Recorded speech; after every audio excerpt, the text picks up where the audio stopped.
The more you rehearse the worst-case scenario in your mind, the more your nervous system believes it's real. And when your brain believes the threat is real, it floods your body with signals to retreat. Heart racing, breath shallow, muscles tense. Suddenly, you're not living in the present. You're imprisoned in a future that hasn't even happened.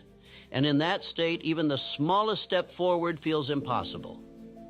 But here's the breakthrough. If fear is built by repetition, so is confidence. If fear is a story, you can tell a better one. One where you speak and you're heard, one where you leap and you land, one where you fail and rise anyway. Because the truth is, the mind can't tell the difference between imagination and memory. If you can visualize defeat, you can visualize victory. If you can rehearse disaster, you can also rehearse domination. This is the battlefield. Not out there, but in here. And the moment you stop accepting fear's script and start rewriting it, you take back control. You don't have to feel brave to act brave. You don't have to feel certain to move forward. You just have to stop giving fear the mic, because the voice in your head is powerful, but it doesn't always tell the truth. And the biggest lie it tells is that fear is your limit. It's not. It's your signal. It's the flag that says you're standing at the edge of your growth. And what happens next? That's up to you. Fear grows in the dark, in silence, in avoidance. The more you run from it, the bigger it gets. The more you try to outthink it, the louder it becomes. Because fear doesn't shrink with time. It shrinks with exposure. And this is where most people get it wrong. They wait for courage to arrive before they take the leap.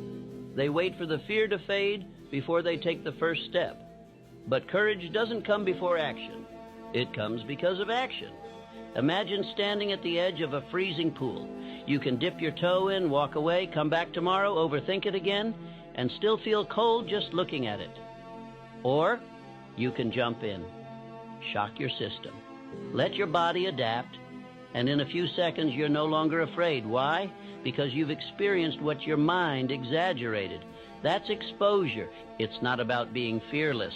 It's about being willing to feel the fear and still step forward, willing to look uncertainty in the eye and say, you're not the end, you're the beginning.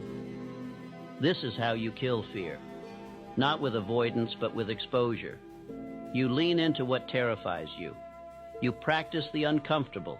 You make it familiar. And the more familiar it becomes, the less power it holds over you. Speak even when your voice trembles. Show up even when your hands shake. Launch the idea even if it's imperfect. Ask the question even if you fear the answer. That's the work. That's the training ground. Because repetition rewires reality. The first time is terrifying. The second time is uncomfortable. The 10th time is routine. And the 100th time, it's freedom. The people you admire, the speakers, the leaders, the creators, the fighters, they didn't start brave. They started scared. The only difference is they refused to stay that way. They built tolerance to discomfort. They didn't run from the storm. They stepped into it again and again until the thunder couldn't shake them anymore. The truth is, the fear never fully leaves. But you stop flinching when it speaks.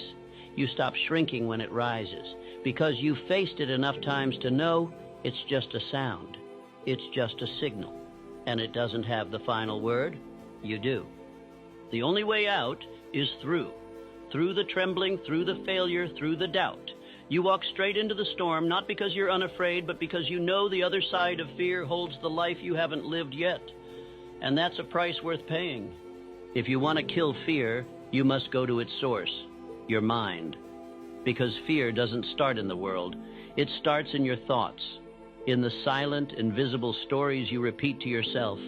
Stories of inadequacy, of danger, of what might go wrong. Stories that play on a loop, shaping your reality without you even realizing it. And here's the truth. If you don't train your thoughts, they will train you. Left unchecked, the mind becomes a battlefield where fear always wins. But you're not here to be ruled by fear. You're here to reclaim your mind, to take back the pen and write a new script.